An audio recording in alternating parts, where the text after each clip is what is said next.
OBC মামলায় রাজ্যের মুখ্য সচিবকে তলব করা হচ্ছে 12ই মার্চ দুপুর 2টোয়। অনলাইনে হাজিরা দেবেন নিশ্চয়ই রাজ্যের মুখ্য সচিব।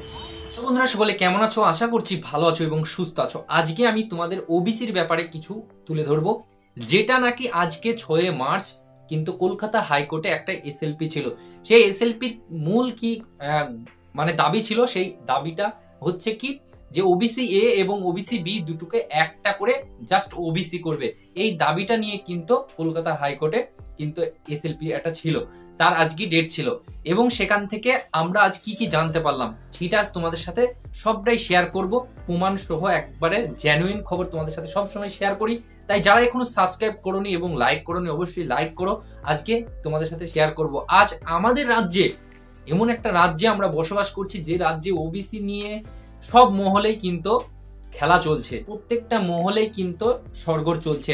সেই বিষয় নিয়ে প্রত্যেকটা নিউজ বলো, প্রত্যেকটা এক্সাম বলো, প্রত্যেকটা জায়গা বলো, সব জায়গায় কিন্তু প্রবলেম হয়ে দাঁড়িয়েছে। সেই ওবিসি নিয়ে ডিটেলস একটা ওবিসির জিনিসটা কি, ওবিসি নিয়ে একটা ভিডিও অলরেডি থাকবে।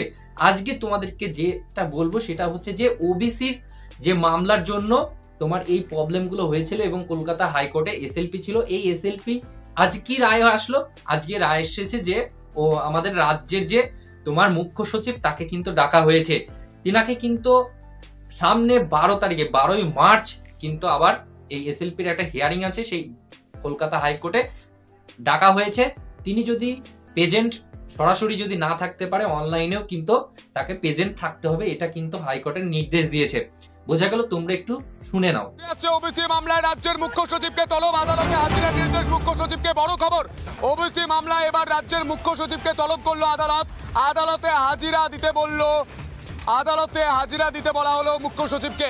বড় খবর, গুরুত্বপূর্ণ খবর, ওবিসি মামলায় রাজ্যের মুখ্য সচিবকে তলব, আদালতে হাজিরার নির্দেশ মুখ্য সচিবকে। নির্দেশ হাইকোর্টের ডিভিশন বেঞ্চের। আগামী 12ই মার্চ দুপুর 2টো, আগামী 12ই মার্চ দুপুর 2টো, আজকে 6 তারিখ, আগামী 12ই মার্চ দুপুর 2টো ক্যালেন্ডারে দাগ দিয়ে নিন। মুখ্য সচিব আপনাকে কোর্টে ডাকা হয়েছে ওবিসি মামলায়। মুখ্য সচিবকে তলব, অনলাইনে উপস্থিত থাকার নির্দেশ হাইকোর্টের। অনলাইনে উপস্থিত থাকলেও হবে, আপনি অফিসে বসে উপস্থিত থাকলেও হবে, ক্যালেন্ডারে দাগ নিয়ে নিন। আশা করছি তোমরা সবটাই শুনলে এবং আমাদের ওবিসি নিয়ে এত মাথা ব্যথা, কিন্তু আমরা সকলে জানি যে এসটি কার্ড সার্টিফিকেট নকল করে কিন্তু অনেকে পুলিশের চাকরি করছে, অনেকে করছে, তার নিউজ আমরা অনেকে দেখেছি। লালবাজার রিপোর্ট চেয়েছে কারণ এতগুলো ভুয়ো সার্টিফিকেটে পুলিশের চাকরি। দেখো, প্রায় শতাধিক কনস্টেবলের এসটি সার্টিফিকেট নিয়ে কিন্তু ইতিমধ্যে প্রশ্ন উঠেছে। প্রশ্ন বা অভিযোগ করছেন হচ্ছে আদিবাসী কল্যাণ, পশ্চিমবঙ্গ আদিবাসী কল্যাণ সমিতির তরফে সার্টিফিকেট নকল করে যে চাকরি করছে তা সেগুলো নিয়ে কিন্তু কারো মাথা ব্যথা নাই, কারণ কি করেছে বোঝা গেল।